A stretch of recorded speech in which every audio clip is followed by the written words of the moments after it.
Hey guys, what's going on? Rybread here, and today we're going to be talking about everyone's favorite social media platform. Drum roll, please.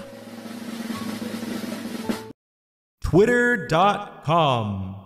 Basically, this tweet was posted and seemed to be making the rounds in the quote retweets because it was all over my timeline like at least 10 times.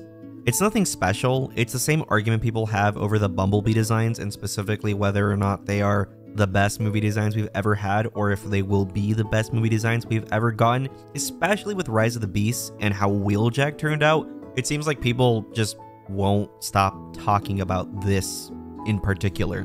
Now, me personally, I didn't like Wheeljack's design in Rise of the Beasts like at all. I don't think that's a hot take. I just cannot get myself to like it. But I'm not going to sit here and say that everything in Rise of the Beasts was terrible and that the Bumblebee movie designs are the best things we'll ever get in Transformers. Because in my opinion, I think RC, for example, has a much better design in Rise of the Beasts than she did in the Bumblebee movie. And honestly, even Optimus himself got a nice little update.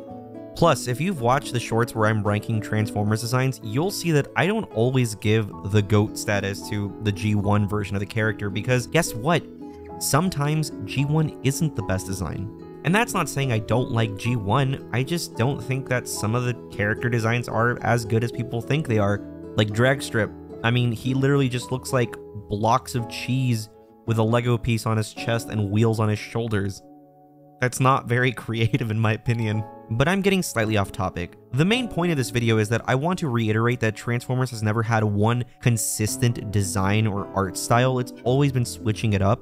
Because if we're being honest, outside of the toys, the closest we ever got to G1 designs in mainstream media again was animated, and even animated didn't copy every single character's design one-to-one.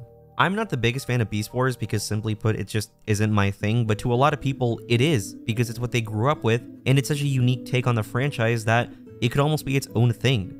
And even though a lot of designs were given names that had absolutely nothing to do with the original, sometimes they end up becoming more popular, if not as popular as their original counterparts. If we take a look at Red Alert from Transformers Armada, he's one of the main characters. In G1, he was just, a part of the cast, and as much as I like him, he didn't really stand out too much. In Armada, he gets to share the spotlight with a lot of characters pretty often. It's also possible for multiple versions of a character to be beloved. We have Transformers G1 Starscream, we have Prime Starscream, we have Armada Starscream, all of them very different in design and a little bit in personality. I mean, not so much with Prime because, they're both mischievous with G1 and, but the point is that you have different iterations of the character that vary so much in their design, but yet are so beloved for their respective stories and their personalities.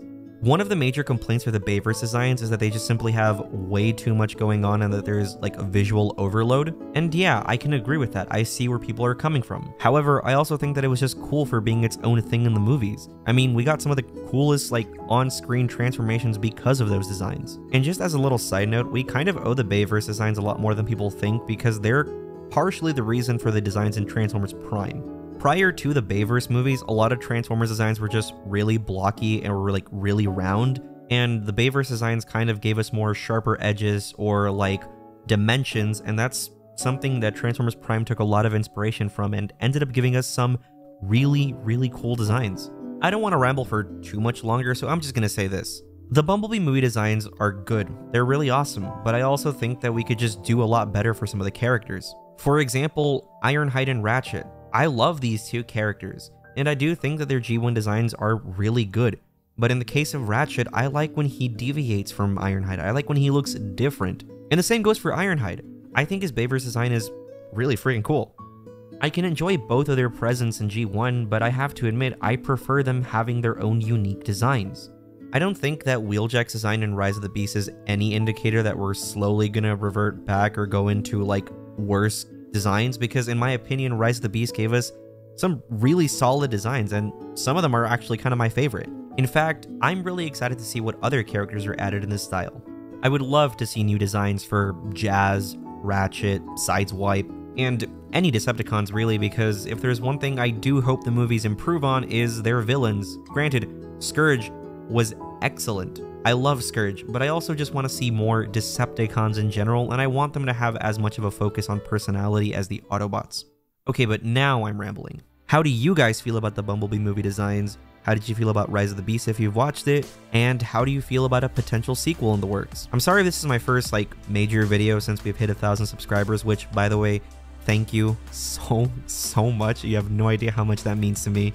But we're going to continue our War for Cybertron Let's Play shortly, I promise. And I've got some other really fun videos in the works related to Transformers, and some aren't, like maybe even Bionicle, which, stay tuned because I'm really excited to see how that goes. But with all that said, I'm finally going to stop talking. I'll catch you guys in the next video. Bye-bye.